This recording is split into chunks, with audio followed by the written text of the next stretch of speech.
Olá, alunos, tudo bom? Sejam bem-vindos à aula de revisão de análise de circuitos. Nessa videoaula, nós vamos revisar os principais tópicos que nós vimos ao longo dos nossos estudos, ao longo do nosso livro teórico e ao longo das nossas videoaulas. Essa revisão está dividida por tópicos, ou seja, em cada tópico nós vamos ver alguns dos principais pontos que nós analisamos e estudamos juntos nas nossas videoaulas. Para começar, nós vamos revisar os pontos da aula 1, da unidade 1, que são os conceitos e aplicações das leis da eletricidade e os métodos de associação de resistores, capacitores e indutores. Vamos começar falando sobre o conceito de prótons, elétrons e nêutrons, que é a base da eletricidade. O próton, o elétron e o nêutron, ele forma a estrutura atômica. Na nossa videoaula, nós vimos que existem diversos modelos de estruturas atômicas desenvolvidas por diversos cientistas. E hoje em dia, o modelo unificado, o modelo que faz sentido a tudo que nós já sabemos, já conhecemos, é o modelo onde concentra o próton e o nêutron no centro do átomo, e ao redor, em suas camadas, nós temos os elétrons. Os prótons são cargas positivas, os elétrons são cargas negativas, e os nêutrons são cargas de carga nula. Quando um átomo possui o mesmo número de prótons e o mesmo número de elétrons, dizemos que ele possui uma carga nula, visto que todas as cargas negativas anulam as cargas positivas. Outro ponto importante que devemos ressaltar aqui é que em cada camada, a gente vai ter um número x de elétrons. Esse número x é definido através de uma conta, que é 2 vezes 2 elevado a x, onde x é o número de camadas. Ou seja, na primeira camada, a gente vai ter 2 vezes... a conta é 2 elevado a x, onde x é o número de camadas. A primeira camada é 2 vezes elevado a 1, que é a camada 1. Então, a gente vai ter 2 elétrons. Na segunda camada, vai ser 2 elevado a 2. Então, a gente vai ter 8 elétrons. E assim por diante. Importante notar que nem todos os átomos, de acordo com a nossa tabela periódica, nem todos os átomos vão ter estabilidade, nem todos os átomos são estáveis. Sendo assim, em alguns casos, nós vamos ter elétrons livres. Esses elétrons livres são que progridem, o que a gente consegue fazer a geração, a condução de energia elétrica de maneira mais fácil. Ou seja, vou pegar de exemplo o cobre. O cobre é um elemento químico, um elemento metálico, que possui elétrons livres na última camada. Dessa forma, o cobre é um dos elementos de mais facilidade, que conduzem com mais facilidade eletricidade, visto que ele já possui elétrons livres para se movimentar. Outro ponto importante aqui é a diferença de potencial elétrico. A diferença de potencial elétrico é o que conduz, o que vai fazer com que as cargas elétricas, os elétrons, se movimentem no circuito, gerando corrente elétrica. A diferença de potencial se dá quando nós temos dois pontos conectados e um ponto está eletricamente positivo e outro ponto está eletricamente negativo. Quando a gente tem essa diferença de potencial entre o negativo e o positivo, os elétrons se movem de um ponto ao outro, ocasionando a corrente elétrica. Esse deslocamento de carga é o que a gente chama de corrente. A corrente elétrica ela pode ser tanto de forma contínua ou de forma alternada. A corrente contínua é aquela corrente que se dá de maneira contínua ao longo do tempo. Ou seja, ao longo de uma seção transversal, toda a corrente que passa naquela seção, naquele fio, naquele cabo, todos os elétrons que passam naquela seção vão ser iguais ao longo do tempo. Então, se no momento x passa 50 amperes, no momento 2x vai passar 50 amperes, e assim por diante. Já a corrente alternada, podemos imaginar que é uma corrente que se alterna durante o tempo. Sendo assim, em momentos diferentes, a gente vai ter correntes diferentes, número de elétrons passando ali de cargas diferentes. Por isso que ela é alternada. Outro ponto importante para a gente analisar, para a gente relembrar, é a associação de resistores. Nós vimos durante as nossas videoaulas que existem alguns equipamentos, equipamentos como resistores, indutores e capacitores que nós utilizamos de maneira expressiva em circuitos elétricos. Esses equipamentos, como os resistores, eles funcionam, por exemplo, para gerar carga, para gerar calor, para gerar impedância no circuito. Os capacitores e os indutores são elementos que armazenam eletricidade. E combinando esses elementos, a gente consegue montar circuitos onde fazem acender luzes, semáforos, circuitos elétricos. É a base de toda a eletrônica que a gente conhece. Falando um pouquinho sobre a resistência, né, sobre a associação de resistores, a gente pode associar os elementos tanto em série quanto em paralelo. Os elementos associados em série, né, os resistores, quando associados em série, nós podemos perceber que a corrente que passa no resistor 1 é igual à corrente que passa no resistor 2. Por isso que ele está em série. Já quando ele está em paralelo, na segunda imagem, à direita, a corrente que passa no resistor 1 é diferente da corrente que passa no resistor 2. Nós temos que pensar que a corrente ela sempre vai procurar o caminho mais fácil do circuito para percorrer. O caminho mais fácil do circuito é onde possui uma resistência menor. Dessa forma, a corrente I1, onde passa pelo resistor R1, ela vai ser diferente da corrente I2, que passa pelo resistor R2. Essas correntes seriam iguais se os resistores fossem iguais, ou seja, se eles possuíssem a mesma intensidade. Dando sequência, nós temos a associação de indutores. Os indutores, da mesma forma que os resistores, quando associados em série, a corrente que passa no primeiro indutor, né, no indutor L1, vai ser a mesma corrente que passa no segundo indutor, no terceiro e assim por diante. E a associação dos indutores, da mesma forma que a associação de resistores, quando se dá em série, basta somar todas as indutâncias para ter uma indutância equivalente, né, um indutor equivalente. Em paralelo, também da mesma forma que os resistores, quando a corrente que passa nos resistores associados em paralelo, ela vai se dividindo. Sempre lembrando que a corrente sempre vai procurar, né, o menor caminho ou a menor indutância.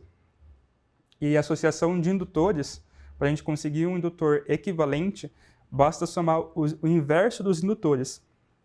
Ou seja, a nossa indutância equivalente vai ser igual 1 sobre L1, mais 1 sobre L2, mais 1 sobre L3 e assim por diante. Então, é o inverso das indutâncias. Outro ponto importante são os capacitores, associação de capacitores. Os capacitores são elementos que armazenam energia. Ao contrário dos indutores e dos resistores, a equivalência dos capacitores em uma sequência em série vai ser a soma dos inversos. Nós acabamos de ver que para os resistores e para os indutores, a soma em série, né, a resistência série e a indutância série é a soma da sequência. Então, R1 mais R2 mais R3, L1 mais L2 mais L3. E já nos capacitores é o inverso. Então, 1 sobre C1 mais 1 sobre C2 mais 1 sobre C3. E o mesmo vale para os capacitores associados em paralelo. Vai ser ao contrário do que nós acabamos de ver. Então, nos resistores associados em paralelo, é o inverso. 1 sobre R1, mais 1 sobre R2, mais 1 sobre R3.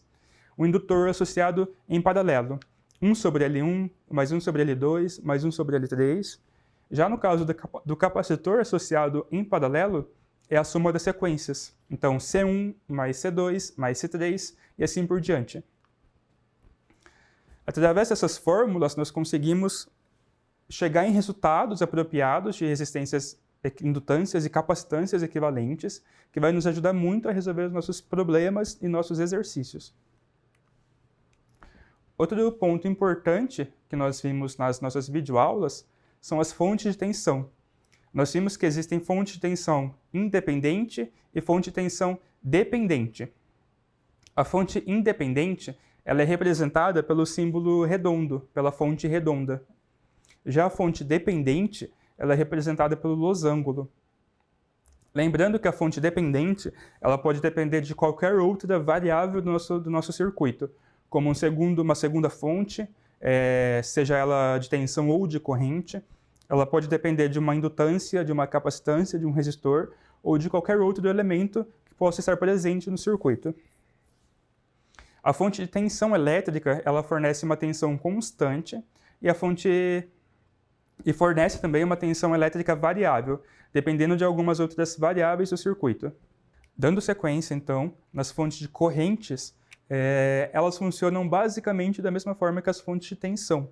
Ou seja, nós temos fontes de corrente dependentes e fontes de correntes independentes. E assim como as fontes de tensão, as fontes de correntes dependentes, elas são representadas pela simbologia redonda, e as fontes de correntes... a fonte de corrente independente, ela é representada pela simbologia redonda, e a fonte de corrente dependente, ela é representada pela simbologia do losango. Da mesma forma que a fonte dependente de tensão, na fonte dependente de corrente, nós também temos uma fonte dependente de qualquer outro elemento do nosso circuito, como uma segunda fonte de corrente ou de tensão, um resistor, um capacitor, um indutor, ou outros elementos que veremos em disciplinas futuras. Vemos também, outro ponto importante, nós vimos em relação à transformada de Laplace. A transformada de Laplace é um método, uma metodologia que nós podemos utilizar para fazer a resolução de exercícios. Esse método permite transformar o circuito do domínio do tempo para o domínio S, ou seja, o domínio da frequência. Através desse método, nós resolvemos o circuito utilizando análise nodal, análise de malha, transformação de fonte, superposição ou qualquer outra técnica de análise de circuito que já estamos familiarizadas. Após a resolução do exercício, utilizando esses métodos na análise da frequência, nós fazemos a transformada inversa da solução para voltar para o domínio do tempo, que é o que nos importa. Vamos passar agora, pessoal, alguns métodos, relembrar alguns métodos que nós vimos para fazer análise de circuitos em corrente contínua. Lembrando que entre esses métodos que nós vimos, temos a análise nodal e a análise de malha e a supermalha. Falando sobre análise nodal, trouxe aqui um exemplo de como funcionaria para a gente fazer a resolução desse exercício utilizando esse método de análise. Então, nós temos aqui duas fontes de corrente independentes, a fonte I1 e a fonte I2, e temos 3 elementos resistivos, o R1, o R2 e o R3. Importante perceber que a corrente que sai da fonte I1, ela se divide em 3 ramos. Então, ela sai do I1, e entra ali no primeiro nó, entre o R1 e o R2. E essa corrente se divide. Para cima, nós temos a corrente I2, maiúsculo, no sentido reto ali. Indo para o R2, nós temos a corrente I2, minúsculo, e no sentido do R1, nós temos a corrente I1, minúsculo. A análise nodal tem esse nome porque a gente faz essa análise por nós. Então, esse é o nosso primeiro nó, onde essa corrente se divide. E o segundo nó é após o R2, onde vai estar entrando a corrente I2, que passou pelo resistor R2, e vai estar entrando a corrente I2 maiúsculo, que vem da fonte de corrente independente, e vai estar saindo a corrente I3 minúsculo. Importante lembrar que aqui nós utilizamos aquela velha ditado, que nada se transforma, nada se cria. Ou seja, toda corrente que entra no nó tem que ser igual a toda corrente que sai do nó. Dessa forma, a gente consegue montar aquele conjuntinho de equações para fazer a resolução do exercício. E é assim que nós temos a análise nodal. Em relação à análise de malhas, também trouxe um outro exemplo aqui para a gente poder resolver juntos, utilizando esse tipo de análise. Então, temos um exercício aqui com 2 malhas, lembrando que a malha é um conjunto de elementos em um circuito fechado. Então, temos um conjunto de elementos formado ali pela fonte de tensão V1, pelo resistor R1 e pelo resistor R3. Esse conjunto está fechado, então nós temos a malha 1. Ao lado direito, nós temos um outro conjunto formado por outros elementos, que é o resistor R3, o resistor R2 e a fonte de tensão V2. Como é mais um conjunto, né, um circuito fechado formado por outros elementos, temos a malha 2. Na análise de malhas, nós colocamos ali indutivamente, dizemos que cada malha possui uma corrente. Então, na malha 1, a gente vai ter a corrente I1 circulando ali dentro. E na malha 2, nós vamos ter a corrente I2 circulando ali dentro. E através das leis de Ohm e das leis de Kirchhoff que nós vimos, nós podemos fazer a resolução desse exercício. Então, basta circular essa corrente dos elementos, né, e fazer a lei de Ohm, utilizando a lei de Ohm, para que a gente possa ter um conjunto de equações. E circulando a corrente 1 na primeira malha, a gente vai ter a equação, né, da malha 1, e circulando a corrente 2 na segunda malha, a gente vai ter a corrente da malha 2. Esse conjunto de equações nos possibilita resolver exercícios através da análise de malhas. Dando sequência, na próxima videoaula, né, da unidade 2, nós vimos o conceito de supermalha. Esse conceito, né, a supermalha, também é um método que nós utilizamos, que nós podemos utilizar para resolver alguns exercícios práticos de circuitos elétricos. Só lembrando, então, o que é uma supermalha? Uma supermalha resulta da combinação de duas malhas que possuem uma fonte de corrente dependente ou independente em comum. Para tratar uma supermalha, trata-se o circuito como se fosse a fonte de corrente, como se a fonte de corrente não estivesse ali, né? Isso produz uma equação que incorpora as duas correntes da malha. Ou seja, em uma análise de supermalhas, onde nós podemos ter 2, 3, 4 malhas ou N malhas, aquelas malhas que possuírem uma fonte de tensão ou uma fonte de corrente em comum, a gente pode tratar aquelas duas malhas como uma malha única, retirando a fonte de tensão ou fonte de corrente ali do meio, né, da análise, e transformar essa fonte de corrente ou fonte de tensão ali, né, retirando e transformando em uma malha única. Para exemplificar, eu trouxe aqui um exercício para a gente relembrar. Então aqui, a gente tem 4 malhas, né, e cada malha é formada por um conjunto de elementos. Nas duas malhas superiores, aquelas que têm os resistores 4 ohms e 8 ohms ali em cima, a gente tem uma fonte de corrente entre elas, uma fonte de corrente independente. Ou seja, a gente pode tratar essas duas malhas como uma supermalha. Dessa forma, a gente vai ter um circuito equivalente, representado ali ao lado direito.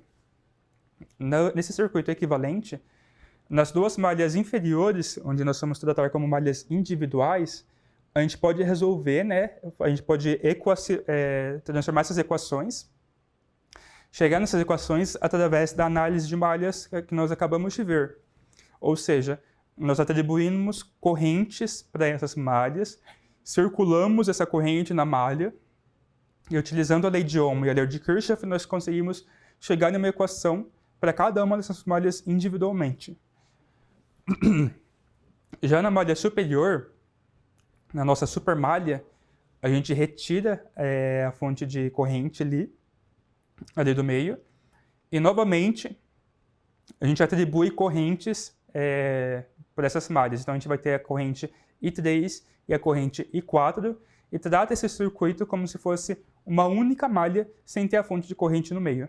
Dessa forma, a gente vai conseguir chegar, né, em equações, em um conjunto de equações de malhas para que a gente possa resolver e chegar no resultado que a gente precisa, seja para descobrir a tensão do circuito, ou para descobrir uma corrente X, ou mesmo um elemento como um resistor.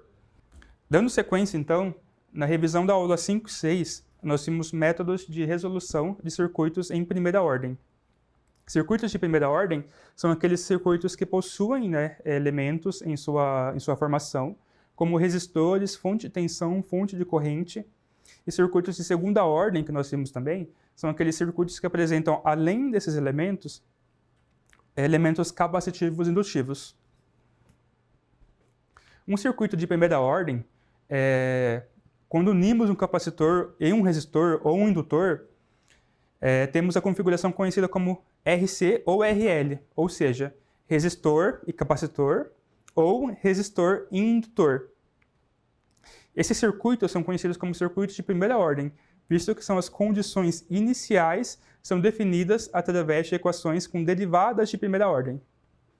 Ou seja, nesses circuitos, né, de primeira ordem, nós vamos ter a formação de elementos como resistores e capacitores, ou resistores e indutores. Tudo isso associado a uma fonte de tensão ou uma fonte de corrente.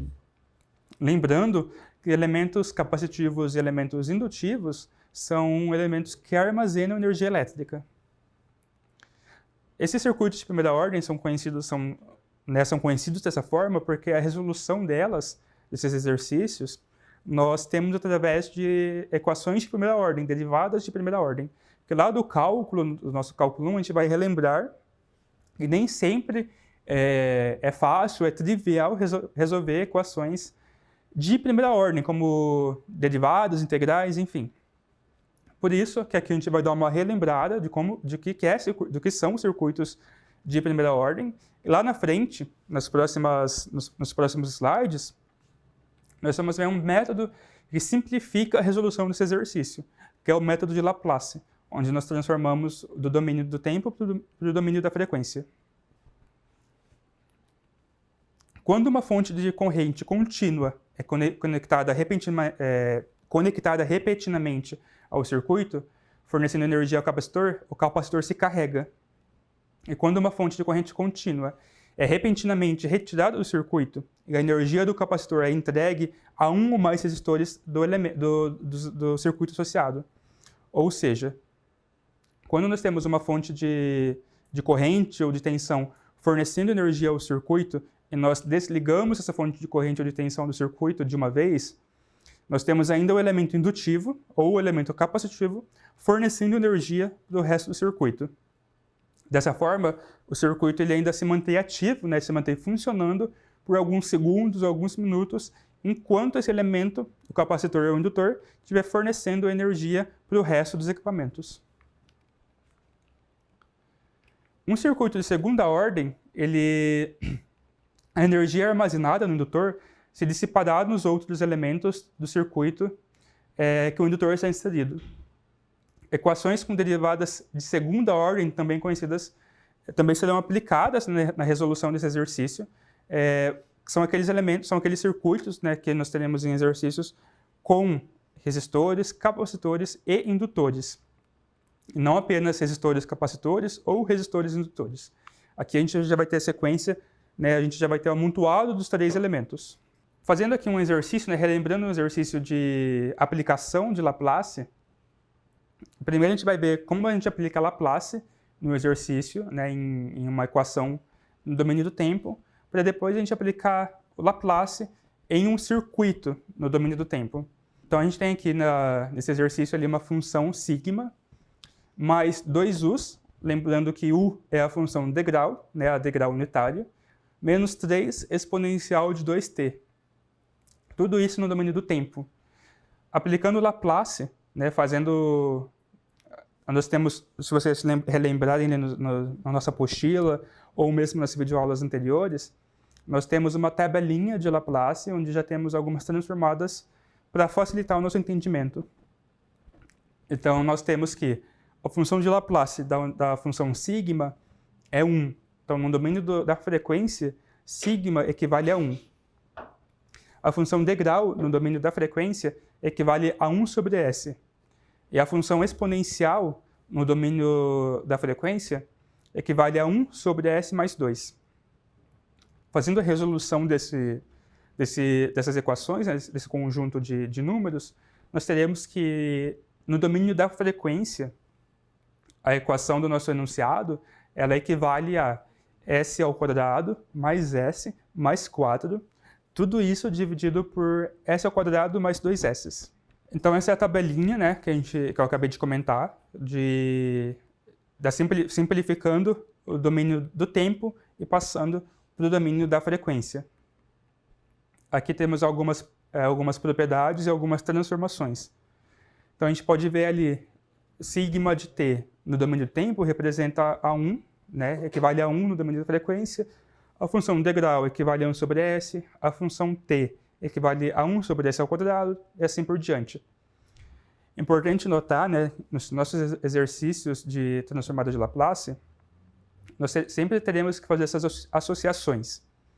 É possível chegar na transformada de Laplace através de integrais e derivadas, mas utilizando essas tabelas, você chegará no resultado final muito mais fácil. E agora nós vamos ver um exercício utilizando, de fato, né, aplicando Laplace em um circuito elétrico. Então aqui algumas transformações, né? O resistor, ele vai equivaler, todos os nossos elementos que nós temos no domínio do tempo, eles possuem um equivalente no domínio da frequência. Então, um resistor no domínio do tempo, ele possui um equivalente no domínio da frequência, um indutor da mesma forma e um capacitor também da mesma forma. O indutor, por exemplo, um indutor de valor x, ele vai equivaler no domínio da frequência a xl. Um capacitor de capacitância, por exemplo, 1 sobre s, 1 sobre 3 farads, por exemplo, no domínio do tempo, ele vai equivaler a 3 sobre s no domínio da frequência. E através dessa tabela, dessas equivalências, nós conseguimos substituir no nosso exercício os valores do domínio do tempo para a frequência, fazer a resolução de maneira muito mais fácil e intuitiva, e depois voltar para o domínio do tempo. Lembrando que, ao passarmos para o domínio da frequência, né, a gente vai estar simplificando esse exercício, visto que a gente não vai precisar utilizar equações de primeira e nem de segunda ordem, como derivadas. A gente vai poder chegar em uma série de equações utilizando análise nodal ou análise de malha e depois voltar para o domínio do tempo. Nesse exercício, então, fazendo as equivalências, temos a fonte degrau de t, né, que equivale a 1 sobre s. O resistor, como o resistor são números naturais inteiros, tanto no domínio do tempo quanto no domínio da frequência, ele vai ter o mesmo valor. Já o indutor, temos ali que o indutor possui uma tensão, né, em cima dele, V de T, e ele possui uma capacidade de 1. Passando isso para o domínio da frequência, a gente vai ter uma indutância S, e o capacitor de 1 sobre 3 farads, a gente vai ter 3 sobre S farads. Agora que nós temos nosso circuito montado na frequência, a gente pode resolver esse exercício através da análise de malhas. Então, da mesma forma, a gente atribui correntes para essas malhas, fazemos essas correntes circularem nas malhas, então passando por todos esses elementos, a gente consegue montar a sequência de equações das malhas, tanto da malha 1 quanto da malha 2, e resolver o exercício, chegando na nossa tensão, na nossa resistência, indutância, capacitância, ou seja lá qual for a nossa incógnita. Lembrando que essa análise poderia ser feita também por análise nodal, e essa análise de Laplace, ela pode também ser aplicada em circuitos que possuem supermalha no domínio do tempo. Aqui eu trouxe a resolução final do exercício, né? Então a gente chegou ali, no caso a gente estava descobrindo qual que era a tensão em cima da indutância, e chegamos no resultado da tensão em cima da indutância no domínio da frequência, e através da comparação, né, olhando a nossa tabelinha de equivalências, tempo e frequência, a gente consegue ver que o resultado no domínio do tempo equivale a uma equação senoidal. Então, através dessa equação, através dessa tabela, né, que já facilita muito a nossa vida, a gente consegue fazer a transformada reversa para o domínio do tempo. Chegamos ao fim, então, da nossa aula resumo. Espero que vocês tenham compreendido todos esses assuntos de todas as videoaulas anteriores. E até mais, pessoal!